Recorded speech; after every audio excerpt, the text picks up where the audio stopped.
Hey guys, how's it going? It's Kire here with another Guardian Tales video, and I am with Gacha J here. I figured for this video, we should have a discussion about this because there's so much potential resources spent going with this direction of these type of videos. So I wanted to talk through it with another content creator, see what he has to say about it, and we can kind of come to you can at least get two people's opinions on this instead of just mine. I think that will probably be better for the community. What's up, Gacha J? How you doing? Dude, I'm doing great. I'm excited to be here and this topic because this is probably the most divisive idea I've heard, and potentially with potential upside. So it's honestly like a very interesting topic to go through. So I'm excited about that. Cool. To backtrack a little bit and talk about what we're doing here, this is a continuation of the video I just did the other day when it comes to farming exclusive weapons and how you can do that. So if you want to get caught up, be sure to watch that video. And then here we're going to talk about all the potential of actually going this direction of farming it, and then all the potential breakpoints when you should do this.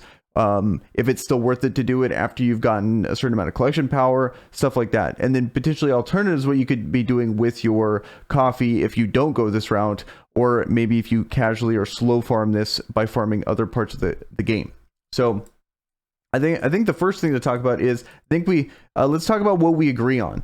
And I would say if we're going to do this, assuming we're going to do this, it should happen at a point in the game where you've already farmed your arena team, you've already farmed your Coliseum team, and then maybe even a couple raid teams.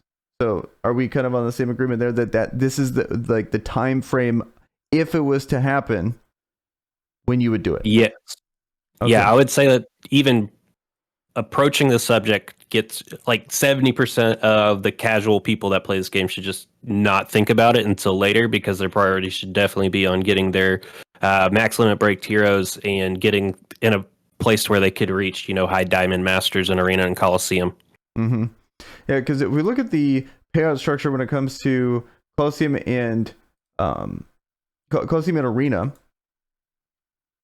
the amount of rewards you get is actually pretty decent, even at Diamond 3 range. The difference between Diamond 3 and Master is only 300 gems every week, versus going for top 100. I think for most people it shouldn't even really consider going for those. I think it should just be at least trying to hit as far as you can into these tiers and staying in this range. But even the difference between, in the grand scheme of things, the difference between Platinum 1 and Diamond 1 is really not that big of a deal. It's still definitely worth doing it, and especially if you enjoy that content, you might as well go for it. But I think that's definitely the priority. But as a person that didn't play a lot of arena and then fell down all the way to like low platinum, everyone's max limit broken, like literally. So the concepts we applied back in the day to trying to get to high diamond, where you needed to have a full amount of limit broken characters, applies to like low platinum nowadays, because everyone has it. And it should be the only time you're ever going to really be competitive in arena is when you have 3 characters fully max limit broken, in my opinion, like to really push those higher tiers nowadays. So it was kind of eye-opening seeing that. I figured I would only be facing like people with like 1 or maybe 2, but no, it was like literally everyone, all 3 characters. So it was kind of surprising, but I guess it makes sense. Yeah, and that's kind of like my whole thing with even like the collection bonus take is like, what do you actually get out of doing it? Because you're spending all these resources, and it means that you're not using it on more Evo shards and getting more characters to 5-star and potentially max limit broke through, getting the hero crystals from the grind and stuff like that. Because like, if you think about it, the developers are actually spending a good deal of time trying to make other characters come back in priority. Like next arena cycle, we're going to see more Earth units, which means the rise of Bari coming back and potentially and things like that. So you're seeing the developers trying to make old characters reliable again, even if they're not going to be the meta characters. Like no matter what type of bonus they add to the arena, that's not ridiculous. Bari's never going to be as good as Future Princess type of idea. But as they release these new heroes, they're still trying to give credit to the old things, and they're still trying to find ways of making more flexible content, like the higher levels of exploration and stuff like that, the orbital lift, and they're finding ways to try to make all of these different elements, and like the Horizon Tower, that's what I meant to say instead of orbital lift. Mhm. They're trying to find ways to make more heroes a good thing than a bad thing. And I think the collection bonus is really freaking powerful when it comes to maxing out your raid score, maxing out your arena score, maxing out your Coliseum score. But it doesn't really do a ton for you when it comes to the rest of the content that they're throwing at you. That is going to be the highest gated content for future progression. And because, like we were saying earlier, of like the reward structure of these PvP tactics, one, you're always going to get whaled out. Like there's no, like you were saying, there's no point in going for top hundreds. There's going to be 100 people that play the game that spend more than you, or have played longer than you and spent the same as you. And then two, you're just really not getting enough bang for buck to warrant going in that direction. So I feel like if you want to go for the collection bonus, it's because you really like the PvP side of the game. So you should be looking at that compared to like giving you more gameplay options, knowing that one, they're buffing old heroes, and two, they're adding more ways of diversity into the game.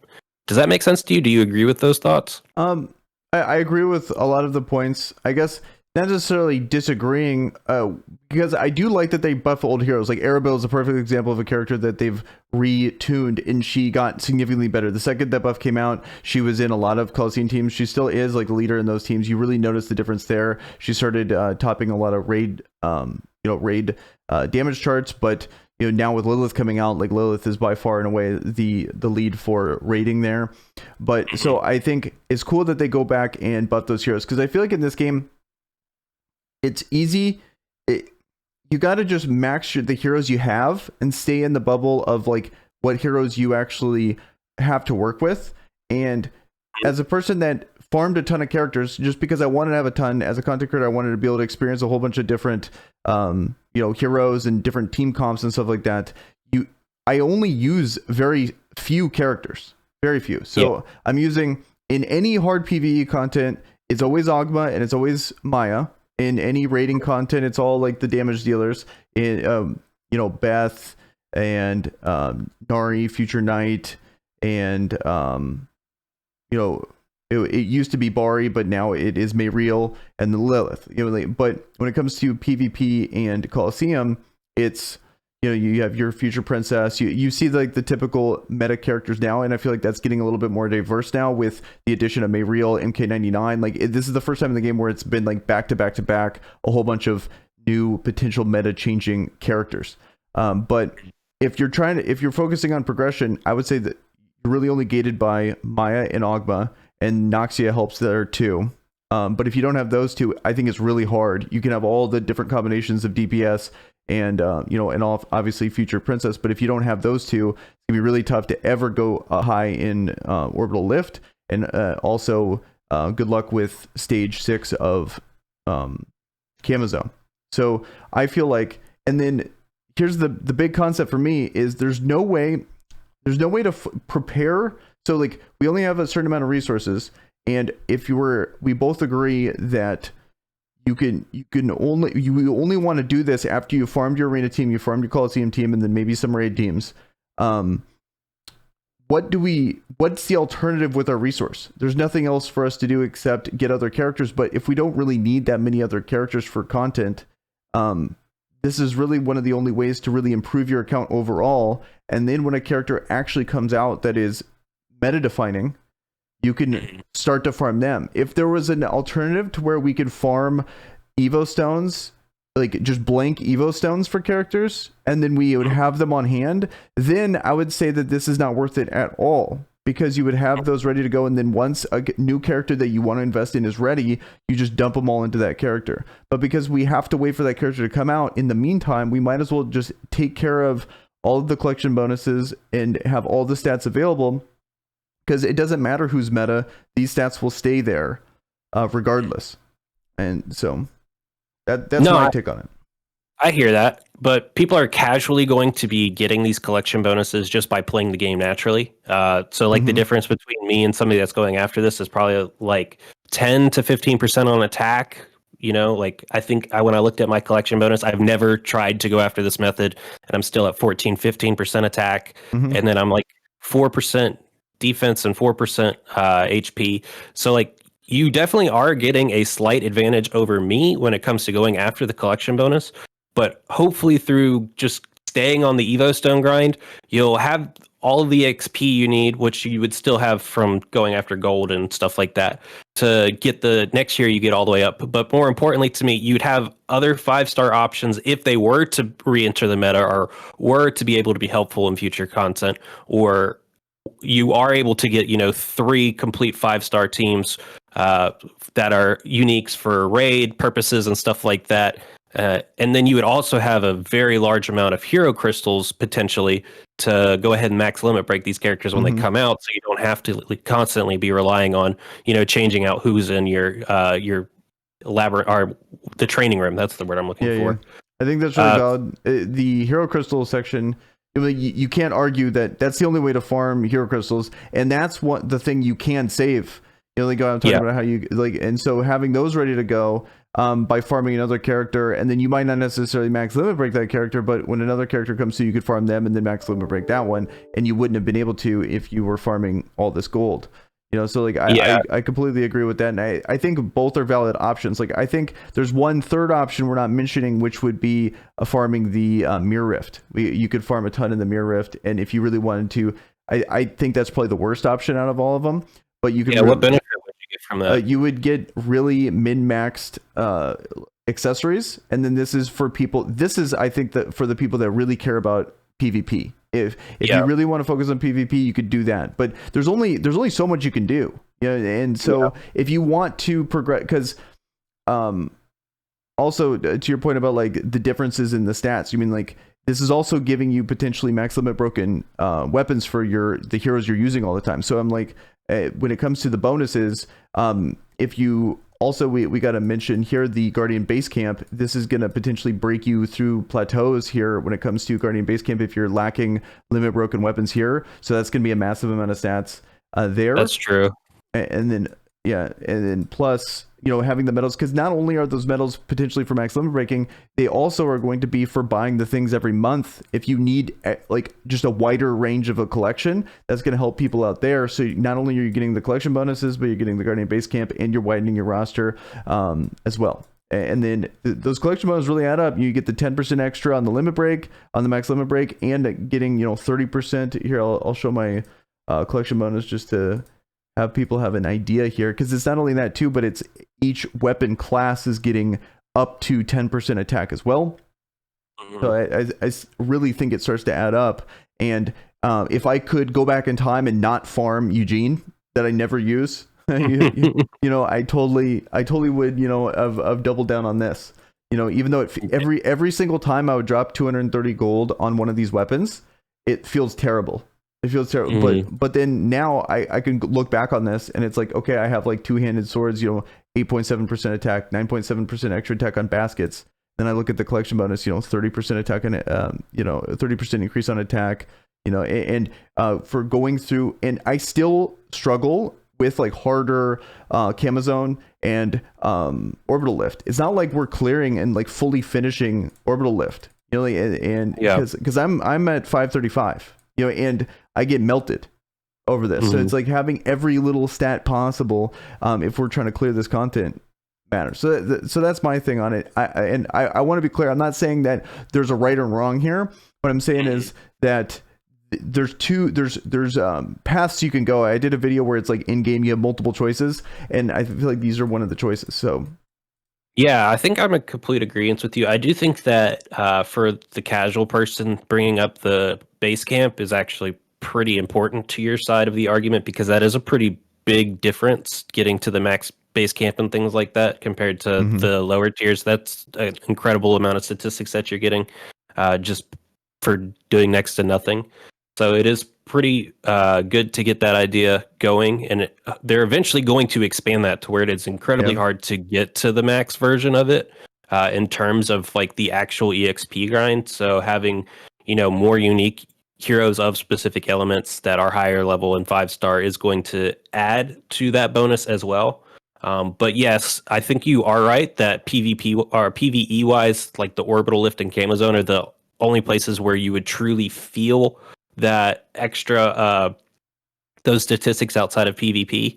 So I guess it really does, like if you're somebody that's has 2 to 3 raid teams and a Coliseum team that you feel like you're done with, it does kind of make sense to potentially go in that way if you're not worried about future proofing, which I think your way gives you more flexibility, because now you're potentially out of meta champions still have an additional 15% of attack, which you have over me.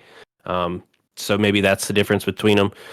I am just hopeful and that they would at some point make Eugene relevant again, is what I'm trying to say. I don't know if I'm personally, because I enjoy using Eugene and I enjoy using these different heroes, and to me the way that these heroes play is actually one of the main reasons why I stick with the game. I don't want to limit my options specifically in order to just get higher in the orbital rift or higher on PvP and arena, because it doesn't feel like it returns as much to me as just enjoying different aspects of the gameplay. So I think what we're coming down to is like, I still think that both ways are super valid, and I definitely will never disagree with you in the fact that going this way for what you're going will get you further in a lot of these other areas if you're very happy with your team and you don't really see how you would want to change things out, and you don't really want to future-proof the hero crystals and stuff like that for future releases. I mean, there's no reason why I would ever tell somebody that's whaling specifically or spending any amount of money trying to get to, competitive status in these PvP areas to not go with your strategy. It just doesn't align with like their values. But I think, yeah, go ahead. Well, I feel like there's a certain amount of whaling to where like potentially these, because actually, let me take that back. I feel like there's no amount of whaling that would stop efficiency of like strategies here. I just feel like it would change the time frame of when they happen. You know what I mean? Like, so it's like the whale is going to do it instantly. They're going to have it bought, and then they might not even feel these things or actually need to take, a mind to any of this, because it's like, oh, magic metals, like, well, why do I gotta like min-max that when I have a ton of them? I mean, like, I already have all the characters maxed them and broken, because they just expedited it so quickly. But if they stopped whaling, then they would start to feel it. But I don't know, I feel like a couple things, a couple more points that I thought of as you were talking that I think potentially could be relevant is that the training room, potentially future proofing the training room, like have it, because I feel like they're going to have higher stipulations for that second slot or that third slot. So they might require you to have like 3 fully max limit broken weapons, or maybe they'll require you to have, actual, like maybe 3 characters with like 3 limit broken or something like that, because it's not going to be how else are they going to implement that and then make it difficult for the majority of the player base if they don't increase those specifics, like you were saying with the Guardian base camp, with them increasing it. I think they're going to do the same thing there. So like there's a lot of potential things here, both systems. Like, one of them is going to give you more characters leveled up, one of them is going to give you smaller player pool but with higher stats, and then so it's just kind of weighing the pros and cons. Yeah, I think that's what it comes down to, because I'm not trying to ever say that like your way doesn't get you more statistics, because that's exactly what it does. It's just a matter of what type of gameplay you're going after. I personally like having the options, because that's what's fun to me. Like being able to find some like hidden gem that's able to be used, or like, can I beat this content with this team just because it seems fun? Like, those are the type of things that I live for in this game. Whereas other people are like, no, I want to get my name on that leaderboard. That's what I want. And so, like, if that's your mindset, I definitely think you need to go with the route you're taking over mine. Well, like because my route that I've played when I play this game is literally what you're explaining. Like how you're explaining how to play the game. Because what I do is I just wanted to have a ton of heroes ready to go, and I didn't really care about like min-maxing and getting all the best. Like when it comes to like top end arena, and even like I can, I would squeak by into top 100 arena. But I wouldn't, like, you look at those top people and they have everything like fully maximum broken, everything's all on point there. I didn't really care about that, but what I didn't know that this was an option. And I think that's the big thing I want to explain to people, is that there's other stuff you can do, especially with all your equipment, because like I would just save all my equipment because I was afraid I was going to waste it, and I didn't know where to even go. I had no direction. And so maybe this is something you don't even care about, but at least you have the option. You can be like, okay, that's what I want to do. I want more stats for these characters. Now I have the correct path for it. And then, or okay, I want more characters. Now I can confidently choose, this is how I'm going to get more characters, kind of thing. Like that's my whole point here. And it kind of, the more I think about it and the more we discuss it, it's like both of them have valid choices, but depending on where you're at in the game, and people are going to have to use their brain and figure out exactly where they're at in their account and where the smartest decision it is for them, because it's so subjective, like based on timing and what heroes they pulled and what they're struggling with. Like maybe there's a dude with an account that has like, future print and says Ogba, like his account's like perfect for PvE progression and he doesn't have to care about it too much, but PvP is a struggle kind of thing. So it's all gonna really depend on each account in particular, but at least they have the options now. And I think that's what's the best part about this game is you do have those options, and it's just not a standardized formula. Like there's different ways to enjoy the game, and that's actually what makes the game so good, in my opinion. So as long as people aren't trying to throw this out there as like this is the right way to do things, I'm perfectly happy with it. Honestly, completely agree. Like, because it's like definitely, and that's what I completely agree. Also, that what makes the game good, there's different ways to play the game, but you're still playing Guardian Tales. Like, to bring up Exos, it's like they would have these new game modes, and then you play a completely different game. It was stupid. You had like imagine like you play as like little cardboard cutouts. Here, I'm blocking it, but like, and then you play like you have to like raid boss, and it's like not even Exos anymore. Like, what was they even do? Like, I don't get it. Whereas in this, even in the world exploration, you have a cool, interesting mini game, and then when you face a boss, you go back to playing Guardian Tales. It's awesome. Like, they understand that that's the game. So and like there's times where it's like I've gone weeks without playing Arena, but I've had a lot of fun playing raids. And there's times where I sign in, do my attempts like 1 minute, and then all I care about is like Coliseum and Arena. It's cool that you never get stagnant on one thing. It's not this like repeatable grind. So I think that's cool. They have a good balance.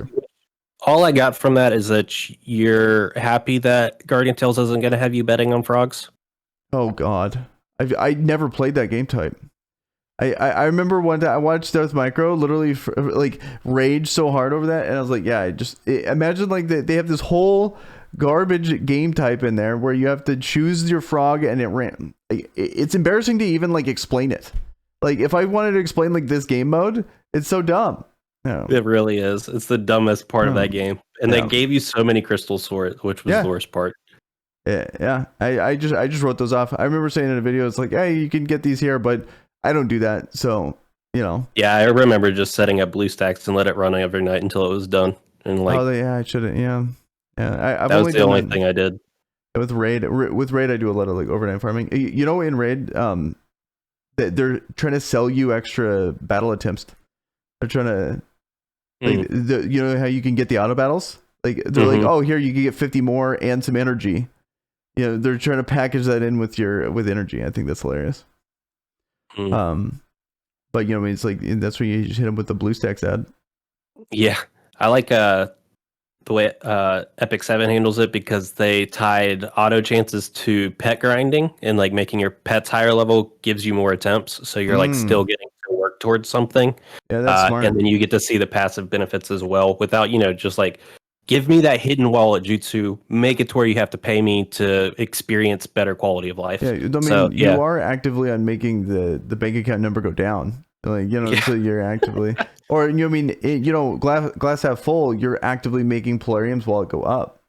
Hey, I'm a positive person over here. So, but yeah, okay, that big sidetrack, but okay, so I think we're kind of on the same page. It seems like important things to discuss too are going to be, do you think this is worth farming if you didn't have the collection bonuses associated with it? Like, would you, after you're done doing this, or like, let's say would you do this right here? I have 250,000 gold.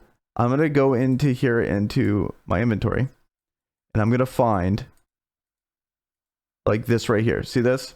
Okay. I already have one ready to go. This is actually already done. I don't know if you can see this, but okay, just to picture this, a 4-star basket. Would you spend 230,000 gold for no other benefit besides the fact that you're going to extract it, and it will give you 30 magic metals? No. Okay. Yeah. So it's one of those things. So it gives you 30. I'm totally in agreement, because like I just can't see myself doing that. It's too much gold to spend on 30 magic metals to then slowly, because then if we do the math here, if we were gonna farm it that badly, it's gonna be 230,000.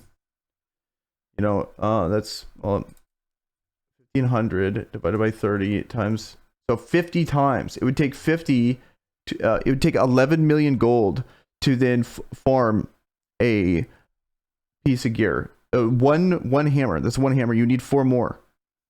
Yeah, let me put it this way. I have 10 million gold just sitting around, and I don't feel comfortable with that amount the next time I need a new hero.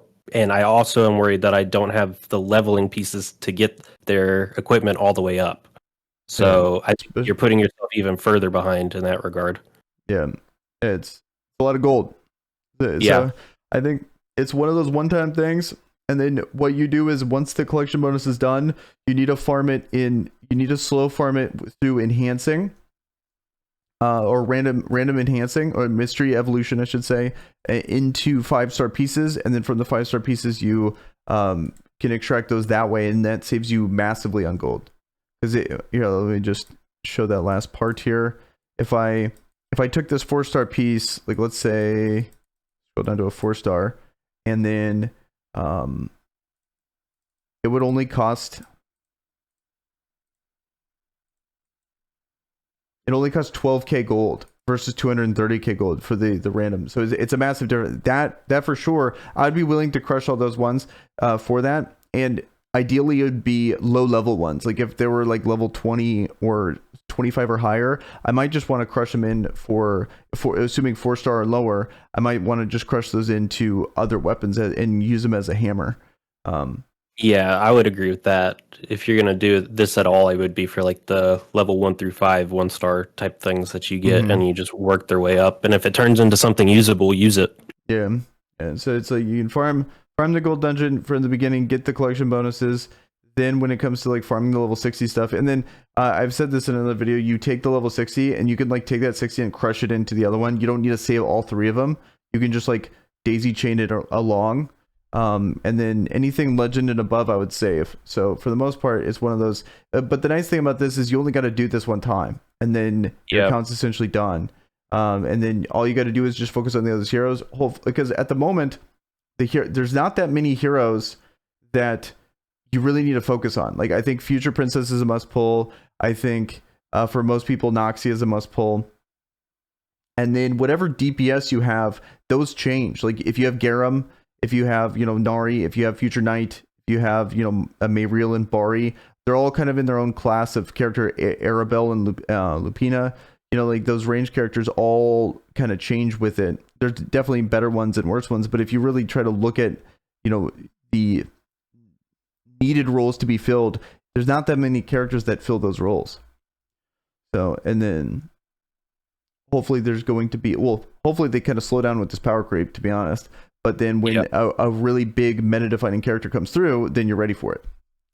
Yeah, and I am worried that the future of Season 2, where we're going to have like predominantly fire-based chapters, and you're going to want a lot of water-based units, that could run into an issue, but we haven't seen that for me to say that that's a problem. But yeah, I'm with you 100%. Okay. Well, I feel like we kind of covered it, and we should probably wrap it up here now. I'm assuming you got to get going. Is there any final thoughts you want to say? Yeah, I guess as always, my biggest advice is to just have fun.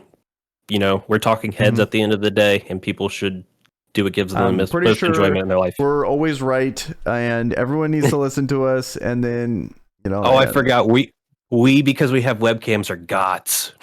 Yes, I mean it instantly gives you plus 10 correctness.